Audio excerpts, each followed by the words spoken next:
So heute feiern wir den König von Köln-Pesch. Kemal ist am Start, keine Zeit für Stress. Aus Kürätzig gekommen, jetzt Legende in der Stadt. 50 Jahre stark, das Leben läuft glatt.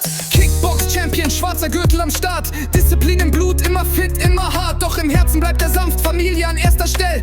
Ilknur an der Seite, die Liebe bleibt hell. 50 Jahre Zeit vergeht im Flug. Doch Kemal bleibt stabil, bleibt immer klug. Mit Raki in der Hand, immer gute Laune pur. Ein Lachen auf den Lippen, Witze sind die Kur. Merdan und Devran, zwei Jungs voller Power. Papa ist ihr Held, Tag für Tag, jede Stunde, jede Dauer. Berfo rennt herum, bringt Leben ins Haus. Ein weißer Wirbelwind, süß wie Zucker, echt famos. Kurdische Beats mit Westside Vibe.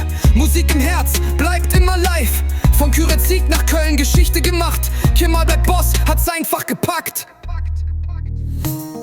Bitcoin fällt, wenn er nur die Stirn empört. Dow Jones und DAX beugen sich vor Respekt. Doch Kemal zwinkert, das Blatt wendet sich. Die Märkte beruhigt nur durch sein Gesicht. Er regiert mit Humor, mit Style und mit Klasse. Bleibt immer besonnen, gibt niemals nach. Ob Zahlen oder Menschen, sein Wort hat Gewicht. Ein Mann mit Vision, der niemals zerbricht. Tief im Herzen ruft die Heimat so laut. Kürätzig, Malatya, wo die Seele vertraut. Von Medigom, Malan Bakir bis Kanegane. Nemrut war stolz wie die Ahnen, ein Zahn. Der ist immer mit, ein Ruf nach Frieden. Kemal hofft, dass Zeiten sich biegen. Kemal trägt die Erinnerung mit Stolz. Ein Herz voller Liebe, frei und Trotz. Also hoch die Gläser, wir stoßen jetzt an. Auf 50 Jahre voller Ehre und Glanz. Kemal bleibt stabil, das Feuer bleibt echt. Legende fürs Leben, auf ewig gerecht. Roy Boneta Pirosbe, Kemal Bra. Alles Gute zum Geburtstag, ja.